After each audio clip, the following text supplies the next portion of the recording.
Shut up and sit down. Welcome to the Answer is Yes podcast, where we will explore the cause and effect of just saying yes in your everyday life or in business. I will dig into topics that are not just stimulating, but will challenge you to be better in everything you do. The podcast is based on the simplicity of saying yes to opportunities you might encounter every single day. I'm your host, Jim Riley. Join me in my first series titled Blue Collar Redefined. Hello and welcome to this week's show. I hope you're having a great week out there. It's Christmas season, the lights are out, and I know all the malls and stores are busy, but I don't know if you approach it the right way. It could almost be entertaining. I know I enjoy getting out there and buying some fun Christmas gifts for my kids and family. Hope you're doing the same. I just got back from Iceland. As we talked about last week, I was heading out to Iceland to run a Spartan Ultra Beast. If you're not aware of what that is, it's ultras are usually over 30 miles. I think technically they have to be 32 miles to be considered an ultra. Typically the Spartan races are 30, but they don't count the obstacle portions of the races within their mileage. But that definitely puts you over the allocated. I know in this particular race last weekend, the obstacles accounted for another 3/4 mile each. So it's a pretty good weekend. So anyways, I went out there and raced a 24-hour Ultra Beast race and wound up pulling third place in the world for men over 50. So quite an accomplishment, I felt. At the end of the weekend, worked hard last minute to get there. If you remember, I was asked to be on a team at a Sacramento and fill in for a guy that couldn't make it. So I went out there to do my best and wound up pulling off that podium. One other guy on the team received a second. So no, he's out of France. He received second place on the podium. And just a wonderful country and a great time to be up there and, participate in something. To me, it felt like the Olympics because there was very few Americans and people were from every part of the world participating in this event. They had their flags of their countries. The opening ceremonies, they had every country represented by an athlete. And it just felt special to be there. I was very privileged to be able to race in something like that and be able to take the time, effort, money, all that good stuff. So I would encourage you, set some goals and get out there and try to get out of a comfort zone and do something. And with that, I've got an incredible guest on today. His name is Alan Stein, and he is a coach, a performance coach, actually, for some of the top basketball players in the United States. And we talk a little bit about that. He's got a book out called Raise Your Game. And, here we are in the end of the year right now. Most people start setting their goals for 2019. What am I going to do? And, I think it's important to always have a goal in mind and in life and be striving to achieve that. And, I have spent some time on these shows talking about my Spartan racing and what I've done, and I've done very well. And I think a lot of that just has to do with putting in my mind that the goal is to go out there and do my best and achieve some success and see what that podium looks like and go out there and do it. And after this weekend, it really has brought an awareness to me how important it is to have a goal and our own ability to achieve things at entirely different levels than what we might believe we're capable of doing. 2 years ago, I didn't even know what a Spartan race was. I would say that I wasn't a runner either. And that doesn't mean I didn't run. I certainly incorporate running into my exercise routine, but I wasn't considered a runner. I didn't have a running routine. I didn't race races where it required a lot of running. It just was, some cardio in the gym and stuff like that. So imagine 2 years ago if I said, hey, I'm going to start doing Spartan races. I'm going to go to the World Championships and I expect a podium. That just wouldn't come out of my mouth at the time, first of all. And I think if I said it, a lot of people wouldn't believe me. But here I am 2 years later, and that is my second world champion podium in the last 30 days or so.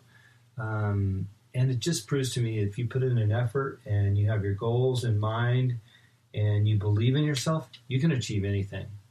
So as you get into this holiday season and you start thinking about what am I going to set for my goals in 2019, or we've appealed to your senses enough on this show where you want to have some life goals, think about going big. Don't cut yourself short, because you will achieve what you set your mind to doing. And I think that today's guest, Alan, really talks about that in his book, Raising Your Game. So listen with an open heart and mind, and we're going to dig right into this thing. Good morning, Alan. Jim Riley here. I'm really happy to have you on the line. How are you today? I am fantastic, and I'm equally excited, Jim. Well, it's interesting when David Meltzer introduces you to someone. He is so gracious, but he might have overpumped me a little bit. I don't think I'm superhuman. I think you may be. I mean, he speaks the truth, and from the research I've done on you, I think you might be, my friend. Well, I was superhuman enough to get up early this morning to make sure we got a good call going. I had some coffee in me, and man, I spent some time on your website this morning, and I'm really pumped for what you're doing and how you're doing it. Just really kudos for that website. No, I appreciate that, and it's always an honor and a pleasure to share the things that I'm passionate about. You know, I aim to fill other people's buckets and appreciate an opportunity to share with you and your listeners. Yeah, you know, looking at your website itself and what you do, you know, between your speaking and your coaching and the people that you've worked with, do you feel like you're at the top of your game right now? Absolutely, without question. Yes, this is, I believe, over time and through experience and maturity, and certainly from stepping on plenty of landmines and making plenty of mistakes, if you keep your eyes and ears open to feedback, then each one of us should be getting better every single day with what we're doing. So yes, at present, I feel that this is the best that I've been, the best version of myself, the best at my craft, the best at my ability to deliver value to others. But with that said, I hope that if you and I connect a year from today, that I'll say the same thing then, that I'll do a better interview a year from today than I may be able to do today. But I think that's the key is constant introspection and reflection and a commitment to growing and developing in everything we do. Yeah. Well, that's the perfect setup to kind of go back in your history and where things started for you, because I think there's so many people out there that want to be on the top of their game. They just don't know how to get there. And I would love for them to hear about your past and, some of the steps along the way that got you to where you're at. Before I do that, there's a quote on your website. I love it. It says, are the habits you have today on par with the dreams you have for tomorrow? Pretty big. It is. And there's a lot of truth to that, because if they're not in alignment, if your habits are not in harmony with your dreams, then you have to change one of those things. You either need to change your habits or you need to change your dreams. And of course, in this case, it would mean you either need to improve and up-level your habits or you need to lower your dreams. And don't shoot for the stars, because clearly the habits and behaviors you're exhibiting on a daily basis are not going to get you there. So to me, that's such a powerful reminder, because I'm a big believer that whatever result you're looking for, whether it's happiness and fulfillment or success and significance, those things are not a result of what you do every once in a while. Those things are a result of what you do every single day. So our habits and the things we do consistently and unconsciously, I mean, they play a huge role in whether or not we'll achieve whatever it is we're going after. So it's always about going back to our habits and what we do daily. Yeah, oftentimes on this show, I'll make a little left turn, even though I know I want to go back in your history. But I want to ask you something, because we're talking about habits and dreams. Do oftentimes you see people around you or around your clients drop off or become, less than enthusiastic about your dreams and your desire to chase them? And I'm kind of asking for myself. And I was with a client yesterday, and when you're chasing something and you're very, very passionate about it, people don't often understand that, and sometimes they drop off around you.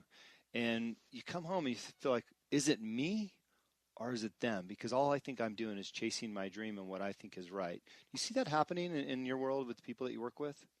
Absolutely. And it's happened, certainly to myself as well. And you have to be willing to let people go. And it doesn't mean you don't care about them, or depending on the dynamic, it doesn't mean that you don't love them. But you need to insulate yourself with people that have found their purpose and their why and are just as committed to their passion as you are, even if those passions are completely different. because that's when they'll have the level of empathy and compassion where they'll be able to say, Jim, I know why you're doing what you're doing because you're that passionate about it. And the reason I know is because I'm that passionate about this other thing. And I think that's what really builds that bridge. And, it's that old adage, you are the company you keep, and you'll be the average of the 5 people you spend the most time with. And the reason those mantras have been around forever is because they're true. And as soon as you don't feel that somebody in your circle or sphere of influence is helping move you forward towards what you're passionate about, then it's time to let them go. And that's never easy to do, but it's usually the best thing to do. And even when I look at my own life, my inner circle 10 years ago is vastly different from my inner circle today. And that's okay. And I don't say that from a place of judgment. It has nothing to do with good or bad, has nothing to do with right or wrong.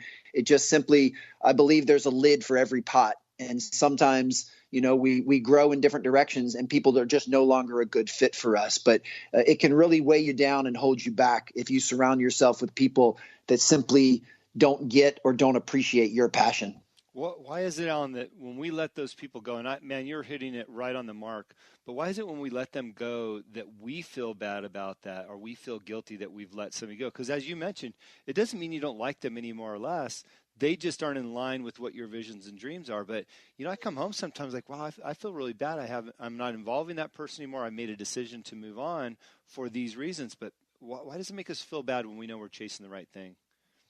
I think because of that care factor. And, if I were to say something of reference of being a good person, again, that's for everybody to decide. I'm not in any place of judgment to judge whether or not someone else is a good person, but I do think the vast majority of human beings would like to believe that they're a good person and that they have high character. And on some level, I think that tugs at our heartstrings a little bit, that if we're letting somebody out, especially if it's someone that we feel we can make an impact on, or we can contribute to, or we can fill their bucket, there's probably some guilt associated with letting them go. But ultimately, and you said it with such great insight before, ultimately, they're the one that's making the decision, not you. If you create standards of this is what it takes to be in my inner circle, this is what's required to be a part of what it is that I'm chasing, then they choose to either live up to those standards or not. And that is their decision. And, I'm a big believer in accountability. I actually posted something on social this morning that, holding someone accountable is not something you do to them. It's something you do for them. We should all be thankful to have people in our lives that hold us accountable to be the best that we can be. And that's how I view this. If someone's not willing to help us as we're trying to achieve our dreams and go after our passion, if they're not willing to allow us to hold them accountable, or they're not willing to hold us accountable, then in my book, they're just simply not a good fit anymore. And they can go do their thing. And I still would wish them sincere happiness and fulfillment and success. They're just on a different path, and that's okay. Yeah. Now, how much obligation is it on us to alert or make people aware of what our dreams and passion are? I mean, for me, I've got a 3-year-old and a 5-year-old girl at home, girls at home, and I think everybody knows that is my priority, right? Mm-hmm. And I say that as often as I can. So literally any business decision I make or anything I do is all about those 2 girls. But oftentimes I think people don't understand what your dreams and passions are. And those are the ones that sometimes drop off. And then you feel, well, maybe I didn't do a good enough job letting them know what my mission was in life. That's very true. And I feel very similar to you in that regard. I mean, I have 8-year-old twin sons and a 6-year-old daughter. So I'm just a tad ahead of you as far as ages. But the same is true. I mean, of all the different hats I wear, the hat of father is the most important to me and is the one I take the most pride in. But I've had to check myself several times because in full humility, there have been plenty of times where I might believe that I'm family first and that my kids are the priority, but I've actually made decisions that were contrary to that belief, that contradicted that I would make a business decision that was not in alignment with what I really felt I was supposed to be doing with my kids. And I say that with grace and compassion for myself because I've had to learn the hard way and I've had to make some changes to make sure that I always run it through that filter first. So one, everything we do always is is about alignment. And it certainly sounds like you have a wonderful perspective and you have great priority. Because I ask people all the time during my talks, how many of you consider yourself family first? And every single hand goes up every single room that I'm in. Yeah. And then